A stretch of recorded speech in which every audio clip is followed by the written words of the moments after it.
The chamber had no windows. It didn't need them. The Galactic Council had been meeting in the same place for over 4,000 years, and in 4,000 years not one member had ever asked to see outside. The ceiling was high and dark, the walls curved inward like the inside of a shell. Around the central floor, in rings that rose like a theater, sat the representatives of 49 species. Each one had traveled weeks or months to be here. Each one believed with full sincerity that this chamber was the most important place in the known galaxy. They were probably right. The air inside smelled like nothing. The environmental system was calibrated to offend no one, which meant it satisfied no one either. It was the smell of compromise, of process, of things decided by committee. At the center of the floor stood a tall figure in gray robes. His name was VTH. He was a cur, long-limbed, pale-skinned, with wide, dark eyes that had seen the inside of this chamber more times than he could count. He had been a senior council member for 31 years. He had stood at that center floor and presented cases for planetary annexation, species relocation, trade route disputes, and extinction orders. Extinction orders were the least interesting part of the job. He tapped the control surface in front of him and brought up the display.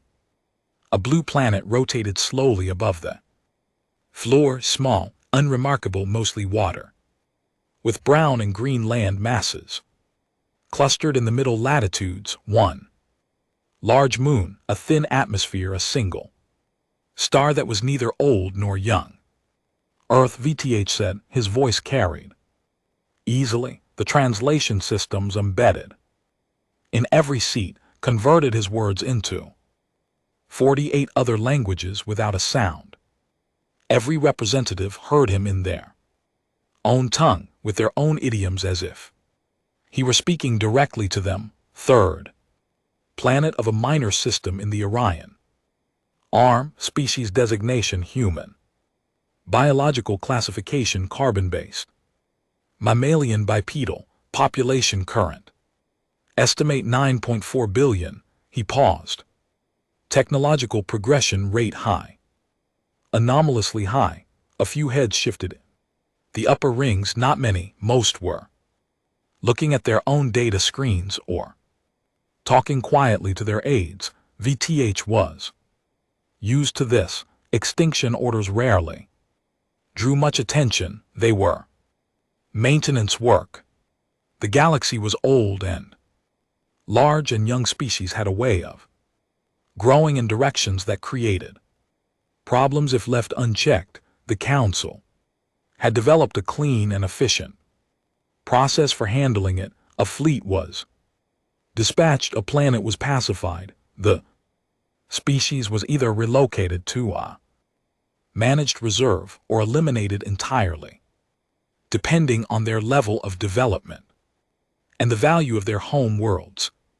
Resources. Earth resources were average. Its location was inconvenient, and its species had, according to 3 separate projection models, a 17% chance of becoming a Class 4 territorial threat within the next 2 centuries. 17% was not high, but the cost of a pacification fleet now was considerably lower than the cost of a war later. The math was simple. The Council had done it many times.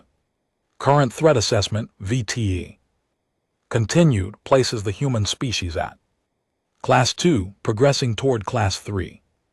They have achieved limited space travel, permanent settlements on their moon, and on the 4th planet of their system.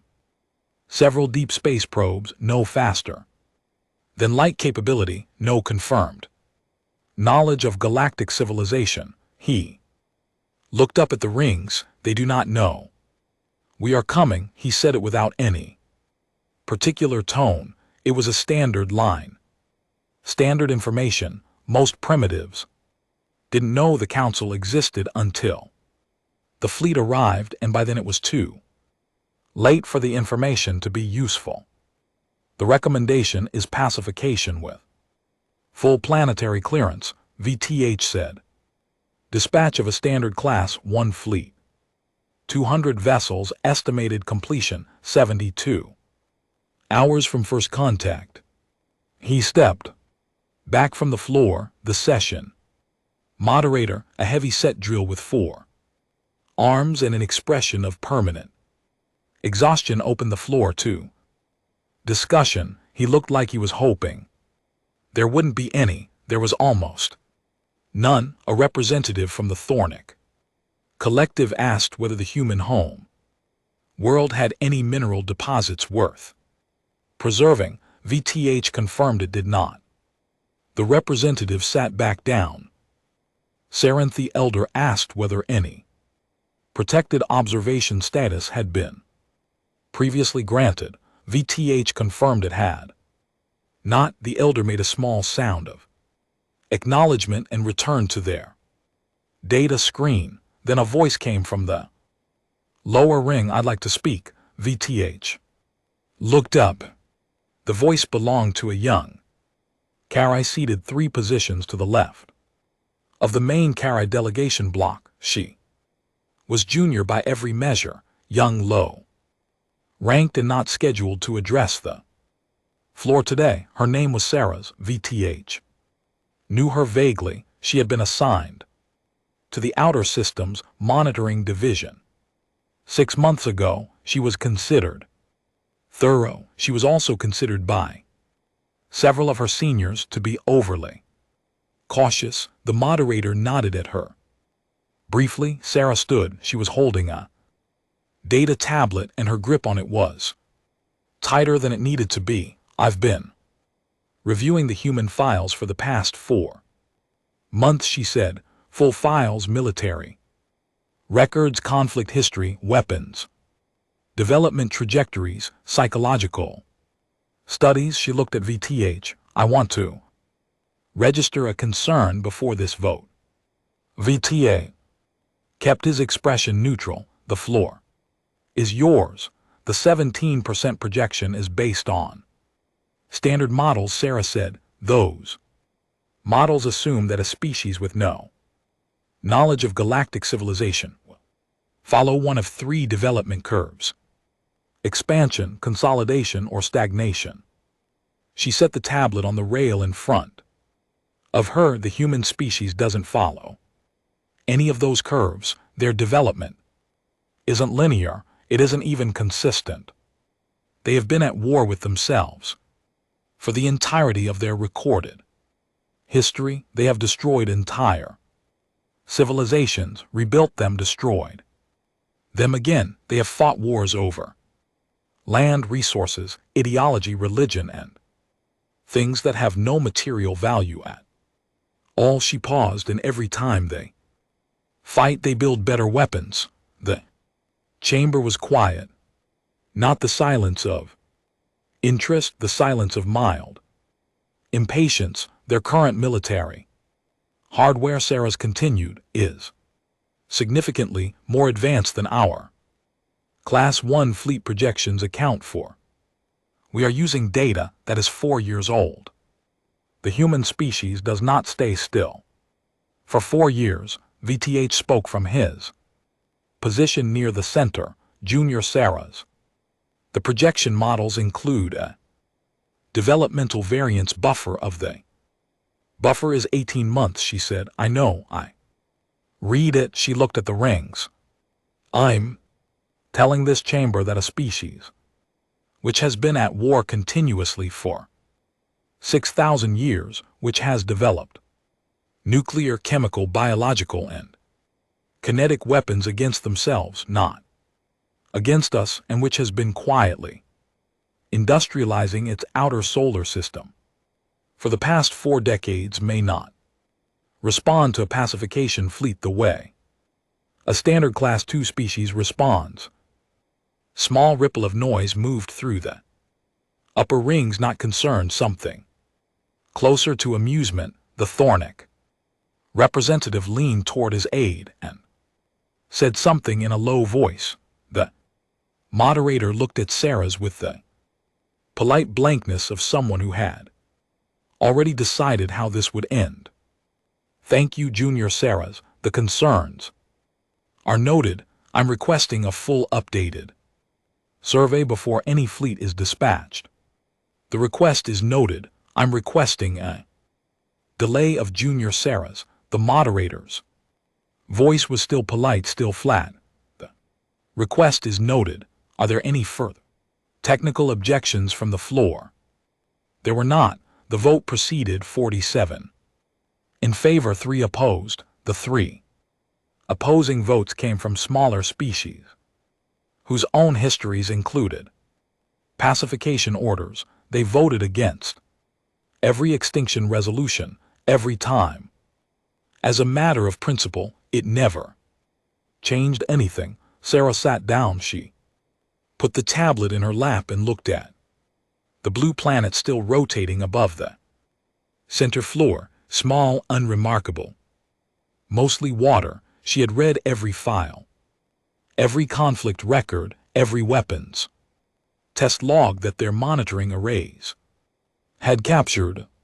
She had read about a war that ended with 2 cities burned to ash in a single morning. She had read about the weapons developed after that, each one larger and more total in its destruction than the last. She had read about the submarines that could stay underwater for months, invisible and armed, the missile systems, the orbital kinetic platforms, the coordinated fighter networks, all of it built for use against other humans. She thought about that. She had thought about it every day for 4 months, a species that built those things to use on itself. What would it do with them when it turned outward? The display above the floor winked out. Earth was gone. The session moderator moved to the next item on the agenda, which was a trade dispute between 2 mid-tier species over shipping lane rights in the Cassian corridor. Several representatives immediately looked more interested. VTH walked past Sarah's position on his way back to the main delegation block. He paused for just a moment. Your concern was thorough, he said, but the models are reliable. We've done this before. 12 times, she said. 12 times, he agreed. And not one of them caused our fleet significant difficulty. He gave her a small, not unkind look. These are primitive Sarah's. They have no idea we exist. He moved on. Sarah stayed in her seat long after the session ended. Chamber emptied around her. The lights dimmed to there between session level. The air continued to smell like nothing. She opened her tablet and found the image she kept returning to. Not a weapons diagram, not a fleet projection. It was a photograph taken by one of their distant observation probes of a human shipyard on the 4th planet of the Sol system, the one they called Mars. The shipyard was larger than their 4-year-old surveys had recorded, significantly larger. The structures were industrial and dense, built without elegance, built for output, and in the dry dock cradles that lined the facility's main axis, she could count. She had counted many times the shapes of vessels under construction. They were not small. They were not scientific survey ships or cargo haulers. They were built with thick hulls, with weapons imp placements, with engine clusters that suggested a drive capacity well beyond anything a Class II species should be producing. She looked at them for a long time, then she did something that was technically outside her clearance level. She opened a private communications channel, encrypted, routed through 3 relay points, and she began composing a Message not to the council, not to her superiors. The message was addressed to a set of coordinates she had pulled from the monitoring files, Earth's deep space communication array, the one they used to send signals outward, searching for something they didn't know was already watching. She wrote the message in simple mathematical notation, the closest thing to a universal language that existed across species. It was short. It took her less than 3 minutes to write. It said in the clearest term she could manage, a fleet is coming. You have 6 days. We voted. I am sorry. She sent it. She sat back in her seat in the empty chamber and looked at the ceiling, which was dark and curved inward like the inside of a shell. On the other side of the galaxy, the pacification fleet was already forming up, 200 vessels of various classes, crewed by experienced officers who had done this many times before. Their commander was a VET class senior officer named Dra. He was competent, professional, and deeply uninterested in the assignment. He had pacified 4 worlds in his career. It was not complicated work. He read the briefing file on his way to the bridge. Earth 9.4 billion primitives, no faster than light capability, no knowledge of galactic civilization. He set the file down before he finished it, set course. He told his navigator the fleet moved 200 ships in clean formation, cutting through dark space toward a small blue planet that didn't know they were coming. In her chair in the empty chamber, Sarah's closed her tablet. She hoped someone on the other end was listening. She didn't think it would matter. She hoped she was wrong. The signal arrived on a Tuesday. Nobody was expecting it. Nobody was watching for it. The deep space array on the far side of the moon was running its usual automated sweep. Same sweep it ran every 6 hours, every day, every year.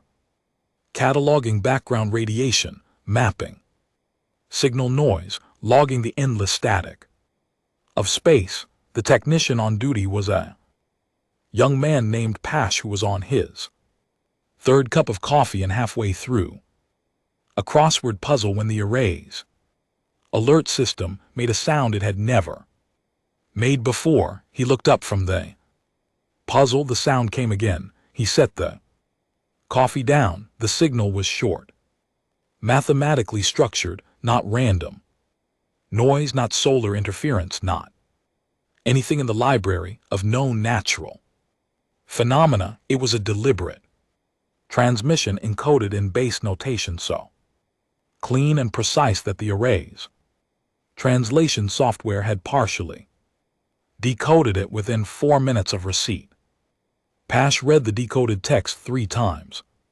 Then he picked up the phone and called his supervisor. His supervisor called her supervisor. That call went up 6 levels in 40 minutes, which was actually quite fast for a government communication chain, and within 2 hours the decoded message was sitting on a screen in front of the UN Secretary General and 14 other people in a room in Geneva that had no windows and very uncomfortable chairs. The message said, "A fleet is coming. You have 6 days. I am sorry." The room was quiet for a long moment. Voted on what? Someone said. Nobody answered that. The Secretary General was a tall woman named Adiz Nusu, who had spent 30 years in international diplomacy and believed firmly and with evidence that most crises were manageable if you kept your head and moved fast. She looked at the message for a long time. Then she looked at the people around the table. "Get me General Oy," she said. "Get me every space agency director on the planet and find out if any of our deep space arrays have picked up anything anomalous in the last 72 hours. They had in fact picked up several things: drive signatures. The array analysts were calling them clusters of energy output, consistent with large vessels moving at high velocity on an approach vector that pointed with uncomfortable precision directly at the inner solar system. The analysts had flagged the readings as instrument error. 3 separate analysts, 3 separate arrays, all flagging the same anomaly as error, because the alternative was something none of them had been trained to consider. By the time General Maraos arrived in Geneva, they had confirmed it was not instrument error. The fleet was real. It was large, and it was 6 days out. Osi was 54 years old. She was short and broad-shouldered with close-cut gray hair and the kind of face that did not waste expressions on things that didn't matter. She had commanded ground forces in 2 conflicts, then moved into the Joint Defense Command 15 years ago when it became clear to the people watching her that she thought about war differently than most people did. Not emotionally, not politically. She thought about it the way an engineer thinks about a structure. What are they? Load-bearing points. Where does it fail? What do you build it from if you need it to stand? She sat down at the table in Geneva and read the full briefing in silent. Drive signature, fleet size, estimate between 180 and 220 vessels, approach vector confirmed, 6 days. She read the decoded message again. A fleet is coming. You have 6 days. We voted. I am sorry. She looked up. What do we know about the ships? The analysis team had prepared a projection. The signatures were consistent with large vessels, larger than anything Earth had built. Most of them, though the energy output varied widely across the formation. Some were very large, some were mid-sized. Formation held tight and consistent, which suggested experienced crews operating under coordinated command. Do we have any indication of weapons capability? OC asked. We don't know. The analyst said. We've never seen anything like this before. Best guess. The analyst hesitated. A fleet this size traveling in a pacification formation. That was the technical term the analyst used. Pacification formation, which told OC immediately that someone in the room had already spent the last 2 hours doing research they hadn't shared yet, would carry enough firepower to cause serious damage to planetary infrastructure, meaning, as I said, they can glass us from orbit if they choose to. The analyst looked at the table. Potentially, yes. The room broke into noise. Several voices at once. Negotiate, respond to the signal, send a message, find whoever sent the warning, reach out, talk. There had to be a way to talk. OC let them talk for 90 seconds. Then she said with no particular volume, we fight back. Room went quiet. The Secretary General looked at her. General, they sent a pacification fleet. Oi said, not a contact team, not a diplomatic vessel, a fleet. Whatever we say to them in the next 6 days, they are not coming to talk. She looked around the table. We can send messages. We should send messages, but while we're sending messages, we need to be doing something else. She pulled up a map of the solar system on the room's main screen. Mars, the asteroid belt, Luna. We have assets, she said. The room did not understand what she meant. She explained. The shipyards had been there for a long time. The Luna facility was the oldest, started 40 years ago by a joint program that had originally been classified as a heavy transport infrastructure project. That was true. Technically the first ships built there were heavy haulers, designed to move ore from the asteroid belt to Earth's orbital stations, large, slow, heavily armored to survive debris impacts. Then the engineers looked at what they had built and made a decision that was never formally approved by any committee but was never formally stopped either. They started building the haulers thicker, larger with engine clusters that had no reason to be that powerful on a mining vessel, with internal configurations that could be, with certain modifications, converted to other purposes. The asteroid belt facility started in year 12 of the Luna program, built to be invisible, embedded in a rock cluster running cold, designed to look exactly like an automated mining operation.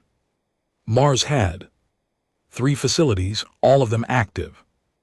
Nobody had ever explained in any official document why Earth's space infrastructure program had quietly produced vessels that looked, under detailed analysis, less like cargo ships and more like warships. The people who built them knew. The people who funded them knew it was the kind of thing that existed in the space between official policy and practical necessity, maintained by people who had looked at Earth's history and drawn conclusions that nobody in a committee room wanted to say out loud. Humanity had been at war with itself for thousands of years.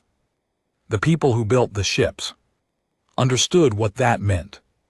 They had taken everything those wars produced, every lesson, every innovation, every brutal efficiency, and they had put it into hulls, not for aliens. They didn't know about aliens for each other. General Ose had known about the shipyards for 11 years. She had visited each facility twice. She had reviewed every vessel, every specification, every capability report. She had never once believed they would be used for what they were now being asked to do. She believed it now. She gave the order at 3:00 in the morning Geneva time, and by 4 the shipyards were running at full capacity. Every vessel that was complete or near complete was being prepared for launch. Every crew that had been trained, and they had been trained quietly for years in programs that officially did not exist, was being recalled. The first ship to power its drives was the Unistone. It was not a beautiful ship. Nobody who saw it would have called it beautiful. It was massive and dense, built with the kind of practicality that ignores aesthetics entirely. Its hull was thick, several times thicker than it needed to be for the pressures of space travel, because the engineers who designed it had been thinking about something other than space travel when they set the hull tolerances. Its weapon systems were numerous and redundant. If you destroyed one, 3 more covered the same arc. Its engine cluster was oversized for its frame, which made it fast in ways that its bulk suggested it shouldn't be. It looked to the people on Mars who watched it power up like something that had been built for the specific purpose of refusing to die. The captain of the Adamant was a woman named Tors. She had served 20 years in the program, had been waiting for this moment without knowing exactly what moment she was waiting for, and when the launch order came through, she read it twice and then told her crew to strap in. Back in Geneva, OC stood in front of a screen that showed the shipyard activation status, green lights coming on one after another across 3 facilities. Secretary General stood beside her. How many ships? 47, ready for immediate Launch, OC said. 14 more within 48 hours. Against 200. Yes, General, those are terrible odds. OC looked at the screen. The green lights kept coming. They are, she said, but they built their fleet to pacify a Class 2 species. She turned to look at the Secretary General. They have the wrong information. She didn't explain what she meant. She didn't need to. The Secretary General was a smart woman. She would work it out. On the third day, Sarah's received a response to her message. She was in her quarters on the Council observation vessel. She had requested a posting on the monitoring ship that would follow the fleet at safe distance, which her superiors had granted. Without asking why, when her private terminal chimed, the response was short. Also in mathematical notation, also clean and precise. It's a said thank you. We know. Sarah's read it several times. We know not. We surrender not. We will negotiate not. Please help us not.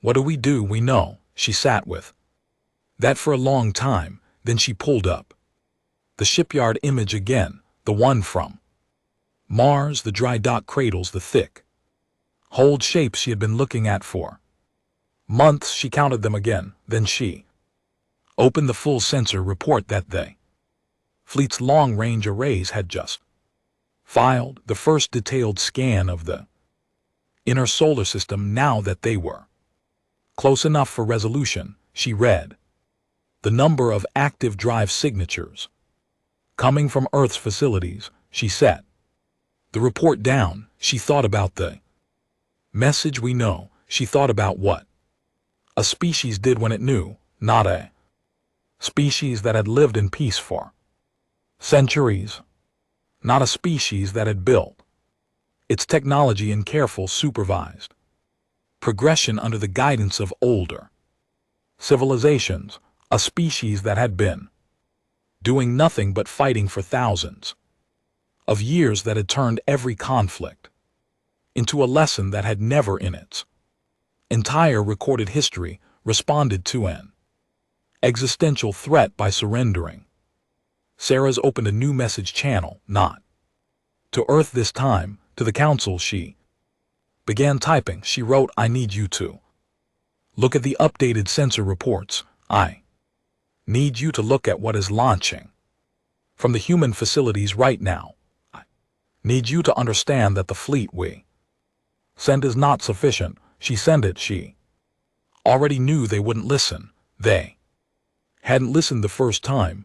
Outside her window, the stars were cold and still, and somewhere ahead in the dark, 200 ships moved toward a small blue planet, and on that planet and its neighbors, engines were firing up one after another, green lights on a screen. In Geneva, a woman standing in front of them who had spent her life learning the geometry of violence, the adamant, was already moving, 46 more ships behind it. 14 more coming. Nobody on Earth slept much in those 6 days, but Owie noticed something moving through the facilities and the command centers and the briefing rooms. People were afraid, of course. They were afraid, but underneath the fear there was something else. Something older and harder and very familiar to anyone who had studied what humans did when they were cornered. They got focused. They got very, very focused. On day 6, the fleet dropped out of faster-than-light travel at the edge of the solar system. Their long-range sensors swept the space ahead. Fleet Commander Dra read the initial scan report. He read it twice. He called his senior officer to the bridge. Confirm these readings, he said. Senior officer confirmed them. Dra looked at the scan for a long time. 47 human vessels in tight formation, sitting still, waiting. He had been told there would be a handful of primitive defense stations. He looked at the formation on his screen at the hull, signatures at the weapons emplacements. His sensors were now resolving. Interesting, he said in a tone that suggested he didn't find it interesting at all, but rather something for which he didn't have an immediate word. He gave the order to advance. He was a professional. He had done this before. The numbers still favored him 4-1. And his ships were built by a civilization that had been traveling the stars for 4,000 years. He advanced. The human ships did not move. They held formation and waited. Draw had pacified 4 worlds. In all 4 cases when his fleet appeared, the response had been the same: confusion, panic, scattered. Resistance, collapse. He watched the human formation on his screen. They were not panicking, they were waiting. He advanced anyway. The space between the 2 fleets was 40,000 km. It was nothing in the scale of the solar system, in the scale of the galaxy. 40,000 km was the distance between 2 people standing in the same room, but for 6 minutes nothing moved. The 2 formations sat across that gap like they were waiting for something, permission, maybe, or the right moment, or just the particular silence that comes before very loud things happen. Drax stood at the main display on his bridge and studied the human formation. 47 ships. He had confirmed the count 3 times. They were arranged in a pattern that his tactical system flagged as non-standard. Not because it was sophisticated, but because it didn't match any formation in the database. His system contained the recorded tactical patterns of 61 species across 4,000 years of conflict and pacification. The human formation matched none of them. It was dense. The ships were close together, closer than most species kept their vessels in a combat formation, which was usually spread for defensive coverage. The humans were bunched. The tactical computer suggested this might indicate poor training, inexperienced crews, defaulting to proximity for psychological comfort. Drax Sr. officer, a lean carry named Voss, stood beside him. They're not moving, Voss said. I see that. Standard response would be to scatter or attempt communication. They're doing neither. Voss looked at the display. Could be sensor ghost, automated vessels, no crew. Draw had considered this. He had discarded it. The drive signatures were wrong for automated ships. Automated vessels ran at consistent output. These were variable. Each ship's drives running at slightly different levels. The kinds of variation you got from 47 different hands on 47 different throttles. There were people in those ships, people who were sitting still and waiting. Suppression wave. Draw said. Full spread. Let's end this cleanly. The suppression wave was the standard opening move in a pacification engagement.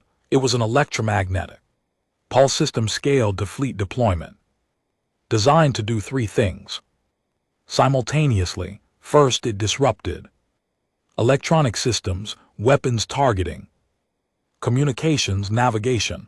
Second, it created a low-frequency resonance effect in enclosed metal spaces that most biological species found deeply disorienting, something between nausea and panic at a level below conscious thought. Third, it was visible, a wall of blue-white light that rolled outward from the fleet line, and the sight of it in every recorded engagement had caused formations to break. Seeing something like that come at you and hold your position required either extraordinary discipline or complete failure to Understand what you were looking at. Draw. Had never had a target hold position. Through a suppression wave, he fired it. The wave rolled outward across the 40,000 km, beautiful in its way. Curving sheet of light, even in total. Moving at the speed of the fleets. Projector range, it hit the human formation in the span of a breath. For 3 seconds Dick saw nothing change. Then 7 of the human ships went dark. Drive signatures dropped, no movement. Just dark holes sitting in the formations shaped like gaps in teeth. He had expected more. He watched the remaining 40 vessels, waiting for the scatter. It didn't come. One of them fired a single vessel mid-formation. Not the lead ship, opened up with what? DRA system, identified as a kinetic battery and a directed energy array. Working in tandem, the kinetic rounds were large, very large, larger than standard for a ship that size. The directed energy output was also high, higher than the whole classification suggested should be possible, which meant either the sensor reading was wrong or the humans had put a weapon system into a frame that his database said couldn't support it. The round struck one of his midline destroyers. The destroyer shields absorbed part of it. The rest got through. The destroyer lost a section of its port side and dropped out of formation. Then the rest of the human ships fired, not all at once in sequence, rolling from one end of their formation to the other, like something that had been planned and rehearsed, each ship picking a target, each ship firing a different combination of weapons, kinetic energy, something. Draw's system couldn't classify that hit one of his cruisers and caused a containment failure in its secondary drive. The cruiser detonated. Drax's bridge was suddenly loud. Return fire. He said, all ships return fire. Concentrate on the lead vessel. His fleet responded, 200 ships against 40. The math was clear. The weight of fire that came back at the human formation was enormous. Energy weapons, torpedoes, more suppression bursts targeted at individual vessels. It was the kind of fire that in every previous engagement DRA had conducted ended things within minutes. The lead human ship, the large, ugly, dense hold one his system had flagged at the front of the formation, took 3 direct hits. It kept moving. It took a 4th hit, a torpedo strike that peeled a section of its upper hull back and vented atmosphere from it. At least 2 compartments, it kept moving. It took a 5th hit, a 6th. Accelerated. Draw watched this. He watched a ship that should, by any structural calculation, have been dead or disabled after the 2nd hit, absorb 6 strikes and increase its speed. Hull damage was visible on his sensors. The ship was venting, burning in places.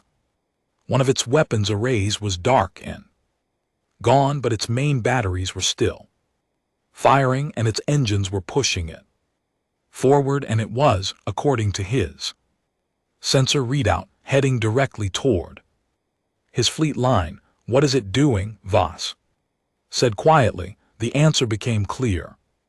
About 30 seconds later, the lead human ship was not trying to break through the fleet line. It was not making a run for open space. It was going straight at his flagship. Evvisra said his flagship moved. It was a large vessel, one of the largest in the fleet, and it moved more slowly than he would have liked. The human ship adjusted course with it. Still coming, still firing. One of its shots took out his flagship's forward sensor array. 2 more human ships pulled out of the formation and joined the lead vessel, forming a narrow Arrowhead aimed at his flagship center. Mass Draw fired everything at them. He destroyed one. The second took hits that would have destroyed any ship in his fleet and slowed without stopping.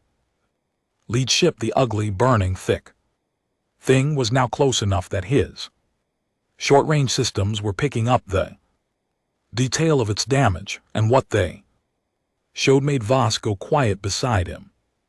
The ship had taken 11 hits. Sections of it were open to space. Its port weapons array was completely destroyed. Something internal was burning. The heat signature was wrong for a controlled system. It was structural. The ship was on fire inside and still accelerating. It's going to ram us, Voss said. Destroy it, Drax said. They fired everything at it, concentrated the firepower that hit that single ship in the next 15 seconds was enough to reduce a small moon debris. It slowed the engines finally gave. It drifted, dark and broken, 300 km from his flagship's bow draw. Breathed. Then the second ship, the one that had taken hits and slowed, hit his flagship's midsection at half speed. Not a ram. It didn't destroy his ship, but it tore a long gash in the porthole and destroyed his main weapons array and killed 41 members of his crew and knocked his flagship out of the engagement for the next 20 minutes while damage control teams ran through the corridors and the ship groaned in places it shouldn't have been groaning. In those 20 minutes, the human formation finished what it had started. Without Drax's flagship coordinating fire, 2 sections of his fleet line lost cohesion. Ships fired overlapping arcs, blocked each other's angles, crossed their own torpedoes' paths. The humans hit those gaps like they had been watching for them, probably because they had been watching for them, sitting still in that tight, dense formation, reading his fleet patterns for 6 minutes before they fired a single shot. They went through the gaps like water through cracks. His ships were well-built, well-armed, crewed by experienced officers who had fought in real conflicts, but they had been built for a certain kind of engagement, the kind where the other side had less technology, less firepower, less everything, the kind where superior capability produced predictable results. This was not that kind. The humans were not fighting to survive, they were fighting to damage. Every maneuver was aimed at getting close, getting inside his fleet's optimal engagement range, where his longer weapons couldn't depress to track and his shorter weapons had to deal with targets that were turning, burning, and for some reason not going away when they should have gone away. He lost 9 more ships before he reformed his fleet line. In 4 hours of engagement, his 200-ship pacification fleet had lost 19 vessels. 3 more were damaged, significantly enough to be combat ineffective. 31 human ships were still operational, and 12 of those were moving in ways that suggested they were damaged but choosing to ignore it. His suppression wave had disabled 7 human ships. He had destroyed 8. Math was wrong. The math was deeply structurally wrong, and Dra had spent 4 hours trying to find the error in it. And the error was not in his math. The error was in the assumptions that went into the model that generated the math. And those assumptions had been built on 61 species worth of data that did not include a species that had spent thousands of years developing weapons specifically for use against things with the same hull strength, the same damage tolerance, and the same pain threshold as themselves. His ships were built to fight primitives. The human ships had Been built to fight humans, he pulled his fleet back to reform. His senior officer stood beside him and said, "Nothing for a while." Then Voss said, "They're not following." Dra looked at the display. The human formation had not pursued. They had held their position, pulled their damaged ships back into the cluster and stopped there. Regrouping, Dra said, "So are we." "Yes." Voss looked at him. "Sir, we lost 19 ships, I know, to 47 vessels with no faster-than-light capability, no experience in fleet engagements, and technology we assessed as significantly below our own." "I know, Voss. The assessment was wrong." Dra looked at the human formation on his screen. The tight, ugly cluster of ships, several of them venting and burning, none of them running, just sitting there waiting. Again, he thought about the late ship, the one that had taken 11 hits and kept coming. He thought about the burning inside it, the structural fire that meant internal damage beyond anything his engineers would have kept a ship moving through. He thought about whoever was flying it, deciding to accelerate into that fire instead of pulling back. He did not have a word for that. He sat down at his command station and began composing a message to the council. He wrote it carefully. He wrote the ship losses. He wrote the engagement summary. He wrote the corrected threat assessment. Then he wrote one additional line at the end, which was not standard protocol, but which he believed was necessary. He wrote, "Request immediate reinforcement, recommend reclassification of human species. Standard pacification models do not apply.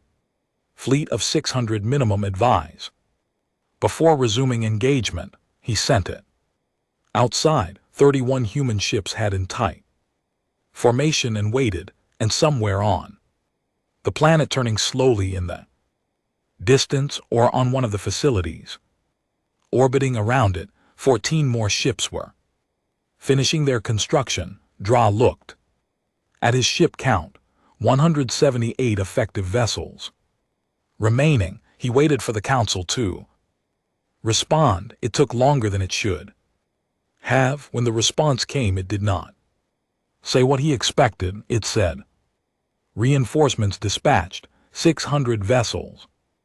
Maintain position and do not re-engage until arrival." Dra read it twice. 600 more ships. The council had sent 600 more ships. He had asked for a reclassification and a reassessment. Instead, they had sent more of the same, just larger numbers. He sat with that for a moment. Then he looked at the human formation again, still there, still waiting. He thought about what Sarah's had said in the council chamber.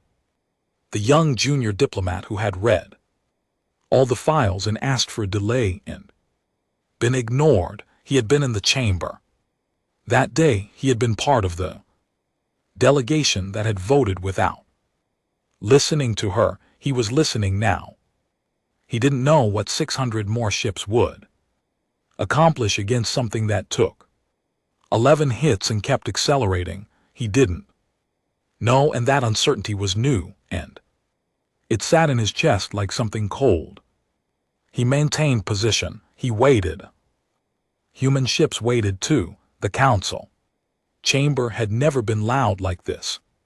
In 4,000 years of sessions, the chamber had seen arguments, disputes, even the occasional diplomatic incident that required the moderator to suspend proceedings, but it had always maintained a certain quality, a controlled temperature, a managed noise level, the sound of civilization, processing problems through established procedure that was gone. VTH stood in the middle of the floor and read Drax's report out loud, and by the time he reached the ship losses, the chamber had already stopped being a chamber and become something closer to a room full of frightened people who had agreed just days ago that this would be routine.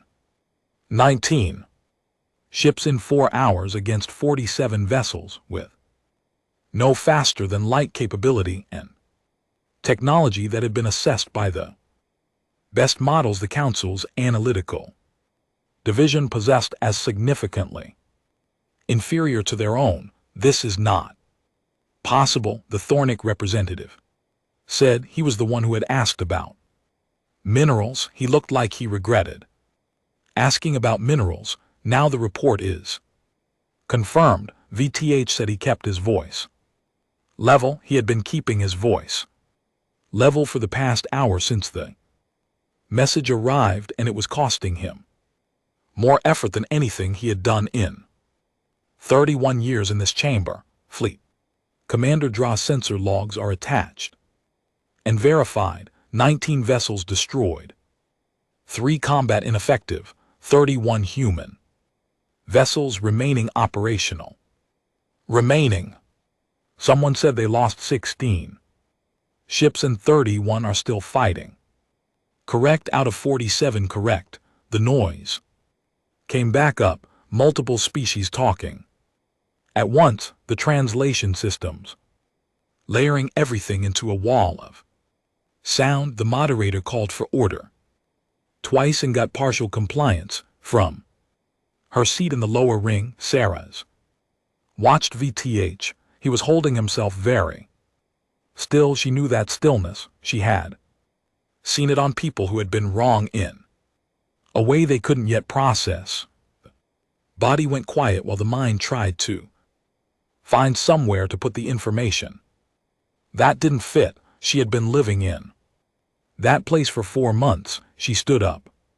She didn't wait for the moderator to call on her. She stood up and she spoke, and her voice was steady and clear in the translation systems carried it to every seat in the chamber. I need to present the updated sensor data, she said. The moderator looked at her. Then he looked at the chamber, which was still loud and disorganized and not benefiting from the absence of something to focus on. He nodded at her. She walked to the center floor. She had prepared this, not because she had known it would come to this. She had hoped genuinely that it wouldn't, but because preparation was the only thing she had been able to do with the dread that had been sitting in her chest since the vote. She pulled up the display. Not Blue Planet this time, the solar system,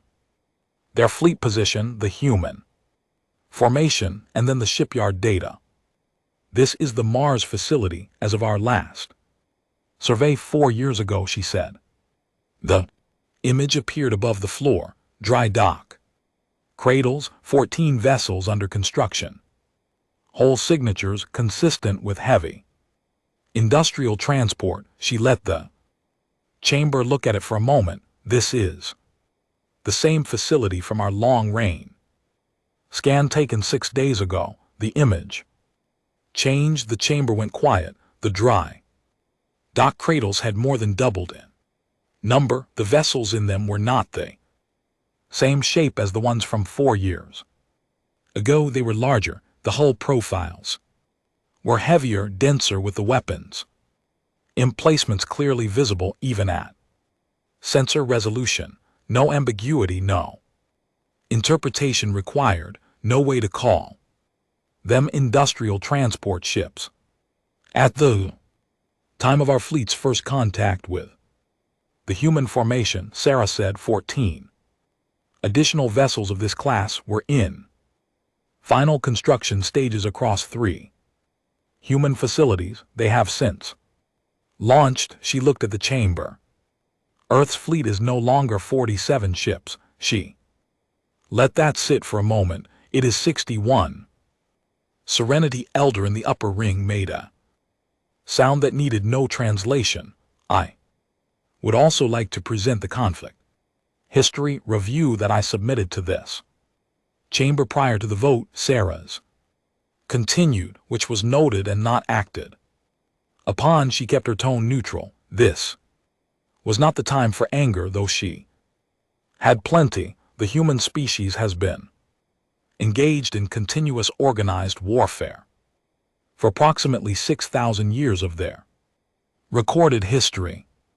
In that time they have developed, tested, and deployed every category of weapon available to a pre-space civilization: kinetic, explosive, chemical, biological, nuclear, electromagnetic. They have fought wars on land, water, underground, in the air, and in orbital space. Every conflict has produced doctrinal and technological advancement. She paused.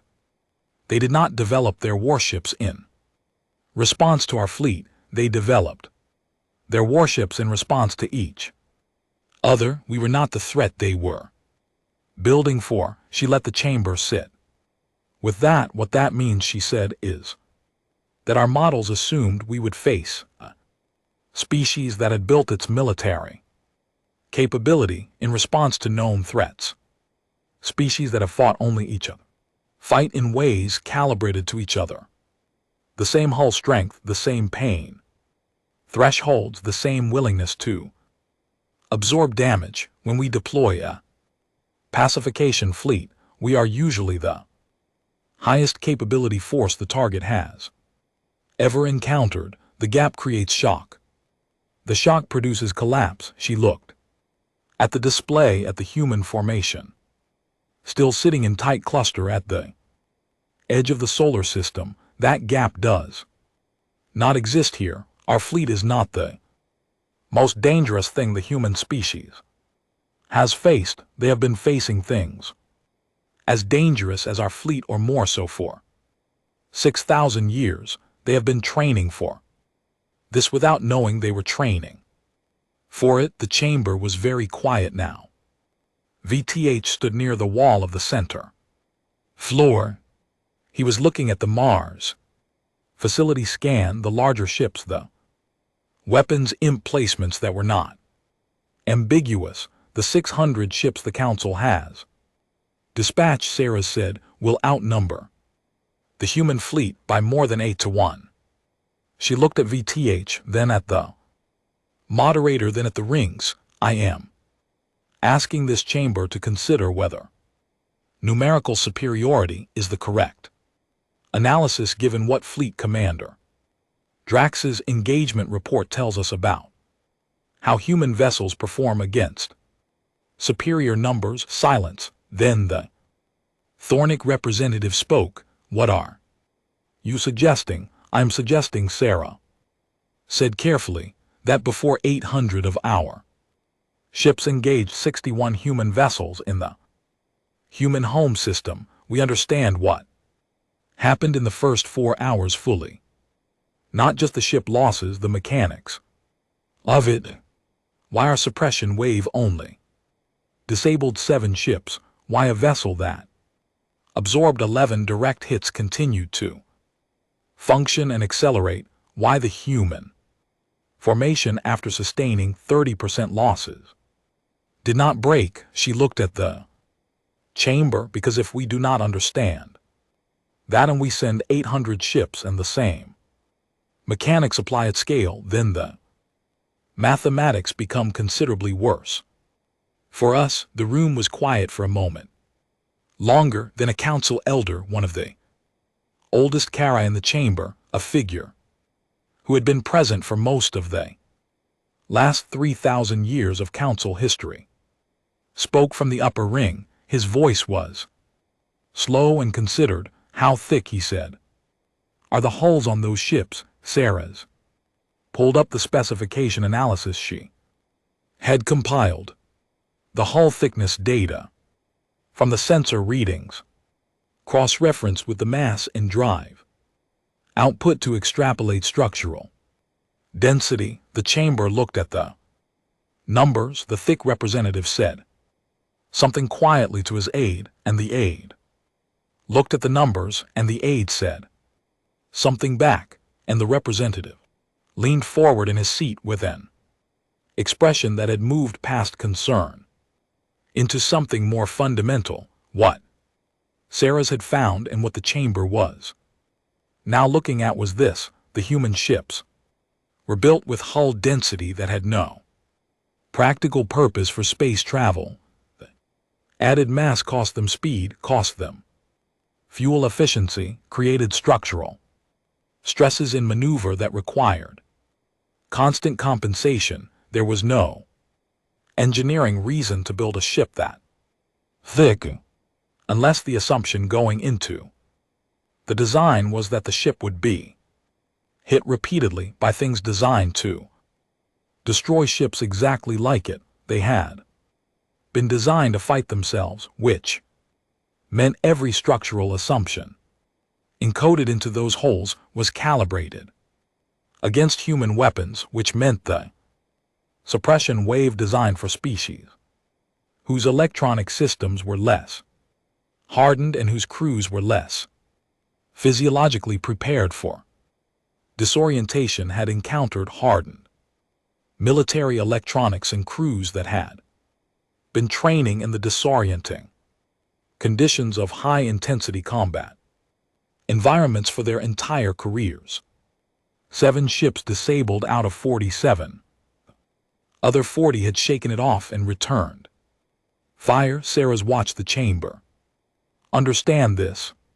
She watched it move through them species by species, the recalibration happening in real time. Not panic, not yet, but something shifting under the floor of the room. The solid certainty of 4,000 years of managed expansion developing a crack it hadn't had 3 hours ago. She stepped back from the center floor.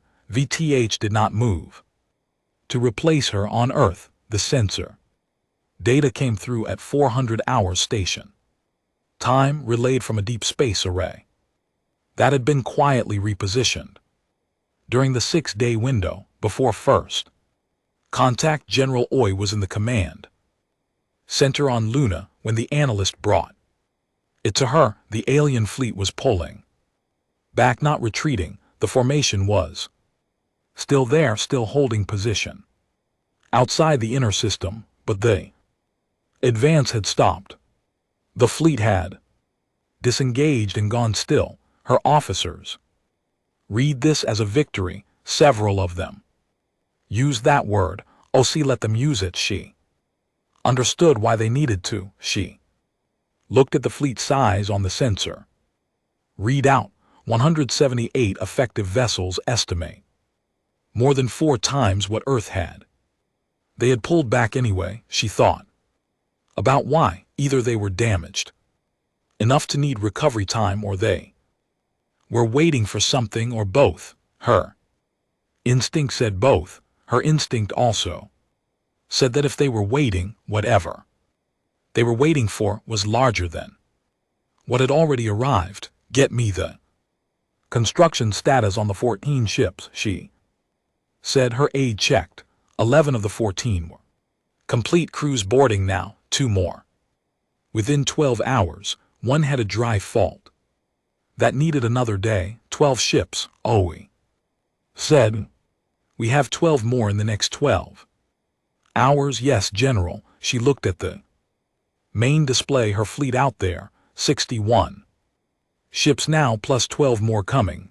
The alien formation sitting still across the gap. She looked at the damage reports from the engagement. The Adamant had made it back. Tors had brought it in on emergency drive. Half its hull opened to space. 2 of its weapon arrays completely gone. The crew had kept it together with emergency seals and controlled venting, and what OC suspected was pure stubbornness. She had read the full engagement report from Tors. The part that stayed with her was near the end. A single line in the damage summary: crew sustained 16 casualties, 42 injuries, ship remains combat capable, crew requests reassignment to front of formation. They wanted to go back to the front Adamant was half a wreck in its crew. Wanted to go back to the front, OE. Stood at the viewport in the command center and looked at the planet below. Earth turned in the dark, slow and blue, and indifferent to the things being. Decided in its name, she thought about what she knew and what she didn't know. She knew the alien fleet had pulled back. She knew they had taken losses they hadn't expected. She knew the engagement report would go somewhere. Back to whoever sent the fleet, back to whoever gave the order, and that somewhere something would be decided. She didn't know what, she knew that whatever was decided, it would not be nothing. A civilization capable of sending 200 ships across the galaxy was not going to absorb 19 ship losses and a strategic retreat and decide to leave. They were going to send more. She didn't know how many more. She turned to her aide. Open a line to the Mars yards. I want to know what the maximum acceleration on new construction looks like if we strip every non-combat system from the build spec. Her aide looked uncertain. Strip build means no life support redundancy. No, I know what it means, OC said. Find out. She turned back to the viewport. The planet turned below her, slow and blue. She watched it. 14 more ships from the yards in the next 72 hours if the strip build worked. After that, it depended on raw material throughput and drive unit production, which were both running at limits that the programs had never been tested at. She did the math in her head. The fleet was growing. She hoped it was growing fast enough. She hoped, but she was not the kind of person who relied on hope. So she kept moving and kept pushing and kept asking questions, because the alien fleet was sitting still out there across 40,000 km of dark space, and sitting still meant waiting, and waiting meant something was coming. She was going to be ready for it. She was going to be ready for it, or she was going to have an answer for why she wasn't. Those were the only two options she was willing to consider. Below her, Earth turned.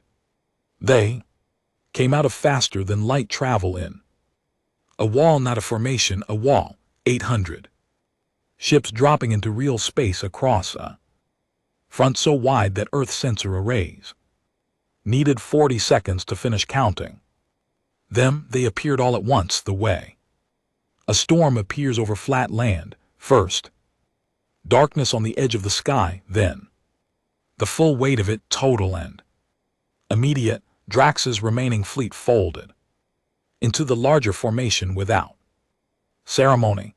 His 178 ships disappeared into the mass of 800 like a handful of stones dropped into a lake. The combined fleet stretched across a volume of space that dwarfed anything that had ever assembled in the history of the solar system. It was meant to end the conversation before it started. On Luna in the command center, the sensor alert woke every screen at once. OC was already awake. She had not slept more than 3 hours in the last 4 days, and she was past the point where that registered as anything meaningful. She stood at the main display and watched the count climb. The analyst beside her said the number quietly when the arrays finished their sweep. 812 vessels confirmed. OC looked at her own fleet count. 73 ships. The 12 from the stripped builds had come through. A 14th had launched 6 hours ago. Despite its dry fault, Tors had personally contacted the yard and told them to launch it and let her crew fixed the drive en route, and the yard had done it because Tors was that kind of person. 73 against 812. Her officers were quiet. One of them, a young man named Reyes, who had been one of the best tactical analysts in the program, before the program became real, looked at the display and then looked at O's and said nothing. His face said it for him. Osi looked at the display for a long moment, then she opened the fleet-wide communication channel. Every ship in the human formation received it simultaneously. She did not give a speech. She had never given speeches.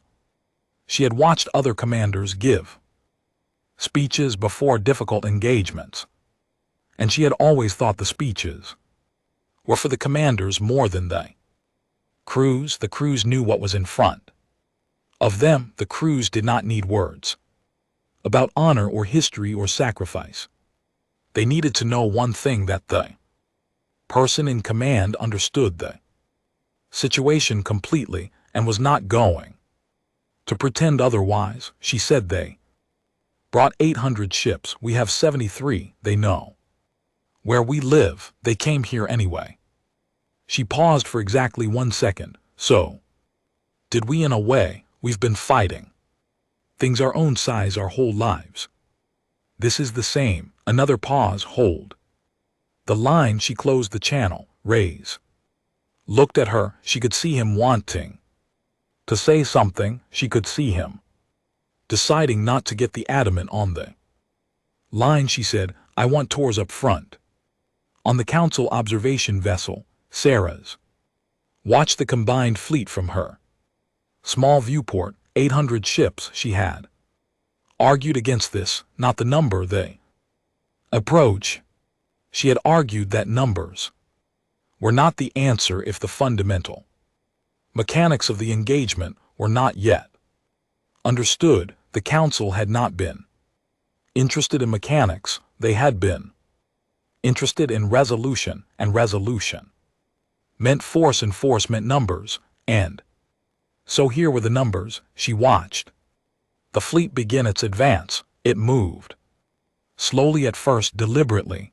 The visual impact of 800 ships in forward motion was, she had to admit, extraordinary, even knowing what she knew, even believing what she believed.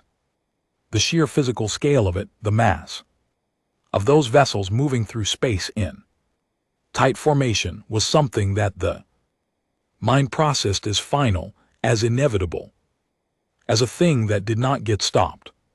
She looked at the long-range sensors. 73 human ships sitting in their tight, dense cluster, same as before, same position, same stillness. She had expected them to run. She had expected, when the full fleet dropped out of faster than light travel, that the human formation would scatter or retreat toward the inner planets, buying time, making the fleet chase them into territory that favored the defender.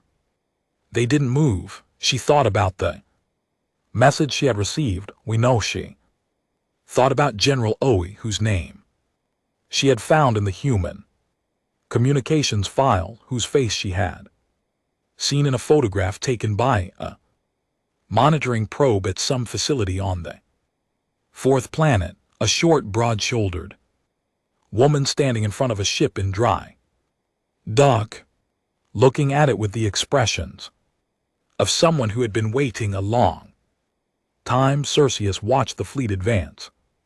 She pressed her hand flat against the cold surface of the viewport. OC watched the alien formation move on the main display, and she was thinking about numbers in a way that had nothing to do with the count. 800 ships. She had 73.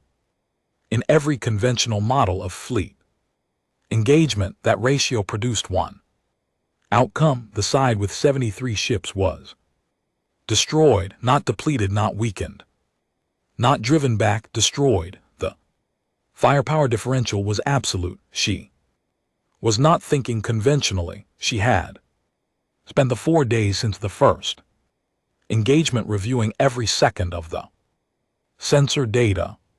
She had watched the playback of Drax's fleet, its formation, its response patterns, the way it had fired and maneuvered and coordinated. She had found three things. First, the alien fleet was designed for range. Its weapons were most effective at long distances, the kind of distances where the power output was available to overcome shielding and hull at full effect. At close range, the effectiveness dropped significantly, not to nothing but significantly. Second, the fleet coordinated through a central command structure that was efficient and fast but hierarchical. When the flagship was disrupted in the first engagement, two sections of the fleet had lost coordination. The command structure was a strength in organized engagement and a weakness under targeted pressure. Third, the alien crews were experienced and disciplined and had every technological advantage. What they did not have and what their doctrine did not appear to account for was an opponent willing to close to contact range and stay there, regardless of damage taken. Every species they had fought had tried to survive the engagement. The human ships were not primarily optimized for survival, they were optimized for impact. She had built her plan around these three things, and the plan was simple in the way that plans have to be simple. When 73 ships face 800, there was no room for complexity. Complexity required margin. She had no margin. The plan was get close, get inside there. Optimal range, hit the command structure, stay there. It was not a plan that guaranteed victory. It was a plan that guaranteed the engagement would not go the way the alien fleet expected. She had decided a long time ago that unexpected was enough. The alien fleet crossed the 40,000 km mark, and she gave the order. 73 ships moved. What happened over the next 6 hours did not have a clean shape. Battles rarely do, but this one less than most, because what the human fleet was doing did not follow a pattern that the alien tactical systems were designed to track and counter. They split not into organized sub-formations, but into groups of 4 and 5 ships that drove at different angles into the alien fleet line, each group picking a vector that forced the fleet to respond in multiple directions. Simultaneously, the alien fleet fired. It fired an enormous weight of weapons. Ships went dark and some went apart entirely, and the human formation, such as it was, absorbed losses that would have ended any conventional engagement. 3 times over. The first hour, Earth lost 11 ships. The alien fleet lost 22.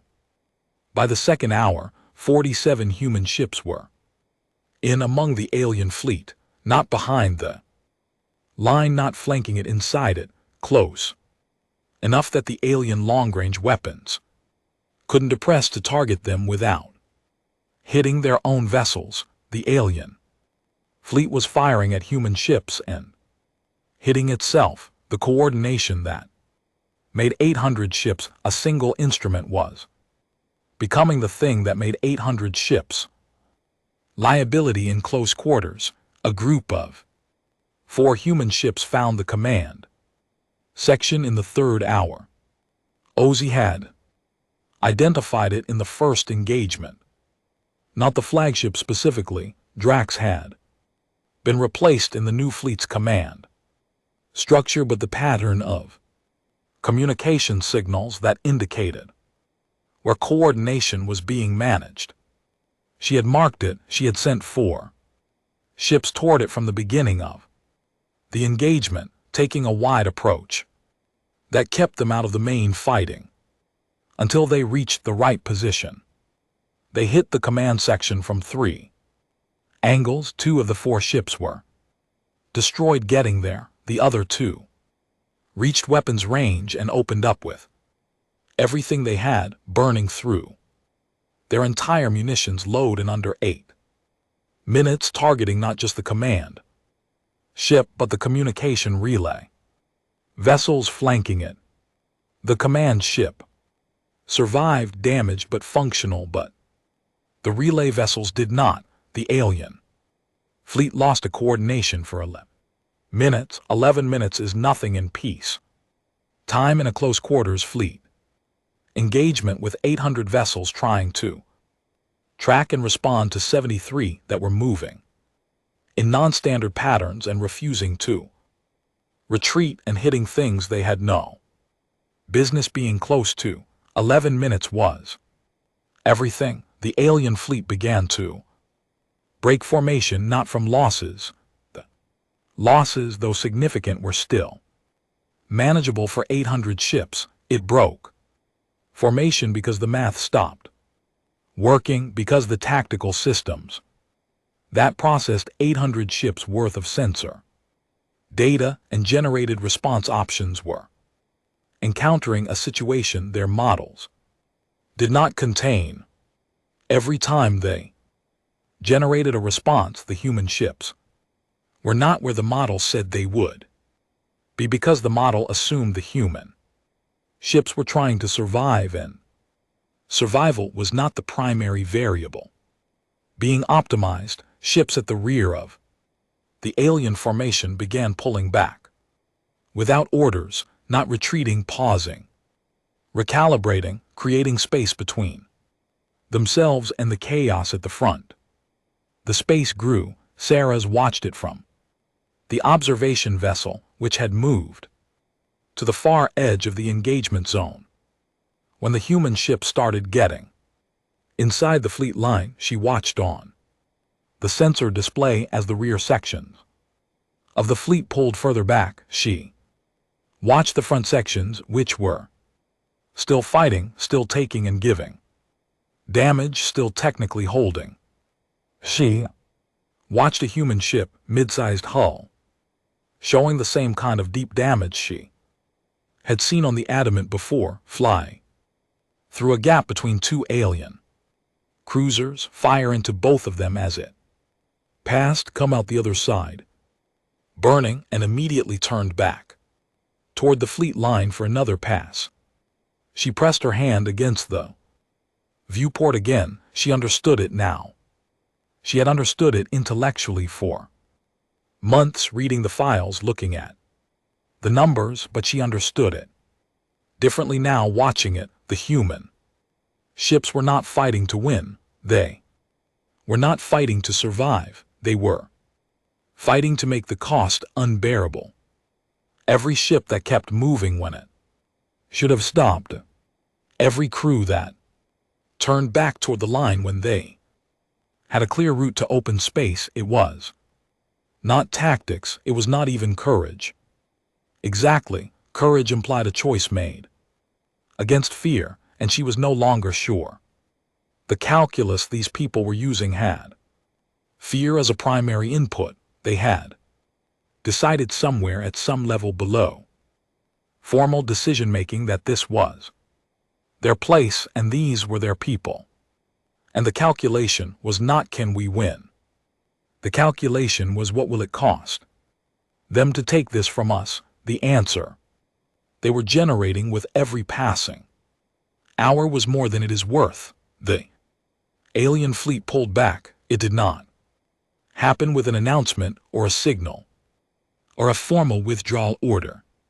It happened the way retreats happen, when they are not commanded but simply become the only remaining option, ship by ship, section by section, the front line thinning as vessels drop back, and the rear sections that had already been pulling away continued pulling away, and the structure of 800 ships became the structure of 800 ships trying to find distance from something they could not process. OC saw it on the display at hour 6. She did not celebrate. She watched it and she counted and she said, "To raise they're going." Raise looked at the display. The alien formation was intact. They hadn't broken, hadn't scattered. They were retreating in order, which meant they were still a Fleet and still a threat, but they were going. The gap between the formations was growing. He looked at her. Do we pursue? She thought about it for 2 seconds. No, she said. Hold position.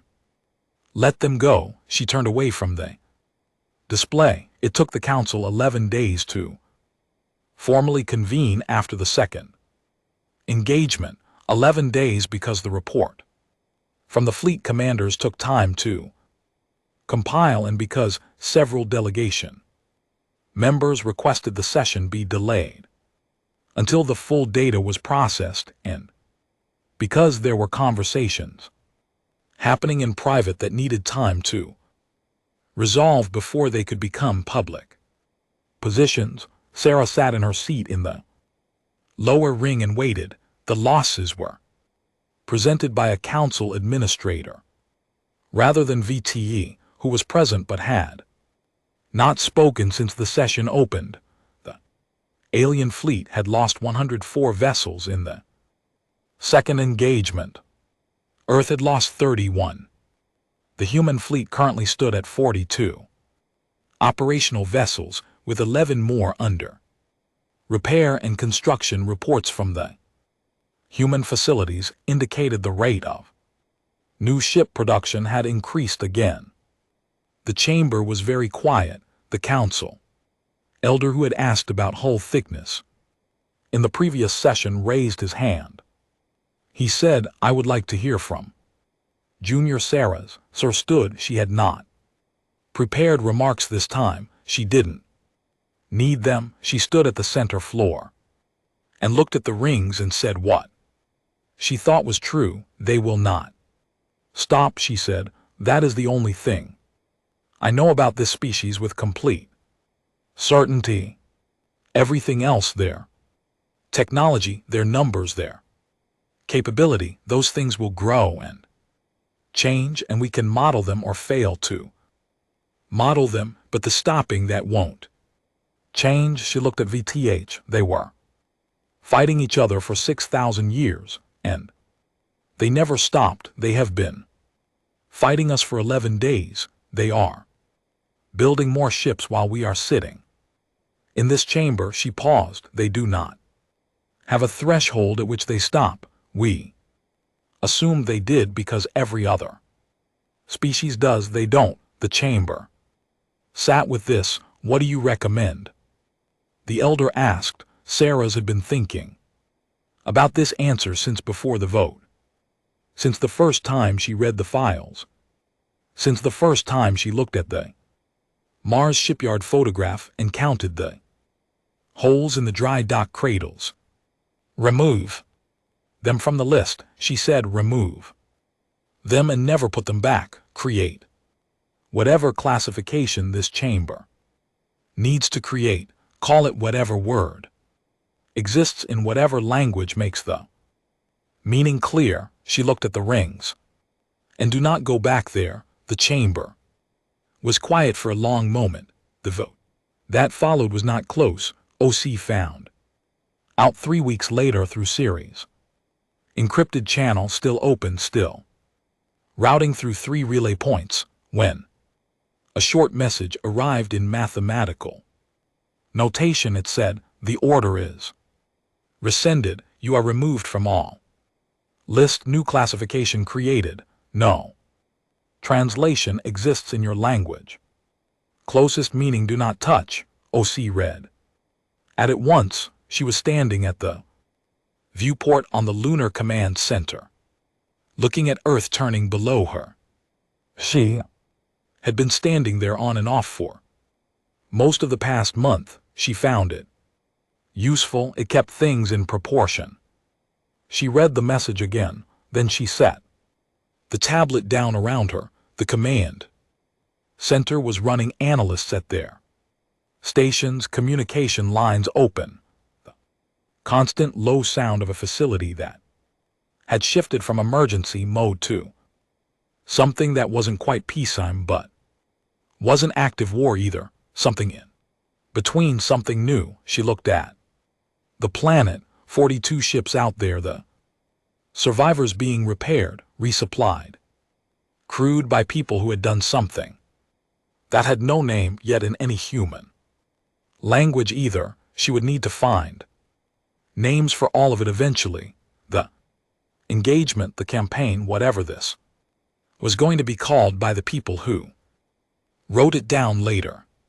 She would need to find words for what the crews had done, what the admin had done, what Tors had done. She didn't have those words. Yet she looked at Earth. It turned slowly in the dark, the same as it always had, indifferent and enormous.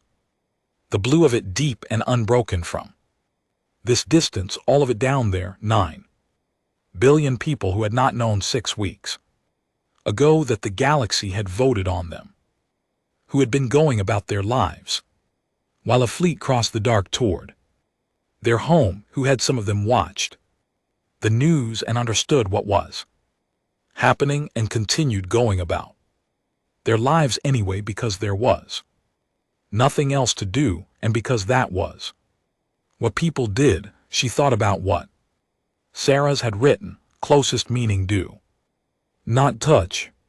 She thought about how 4,000 years of galactic civilization had looked at one species, looked at what it did and what it built and how it fought, and what it refused to stop doing, and had decided that the appropriate response was distance. She didn't feel triumphant. She wasn't sure what she felt. She stood at the viewport for a long time. The planet turned.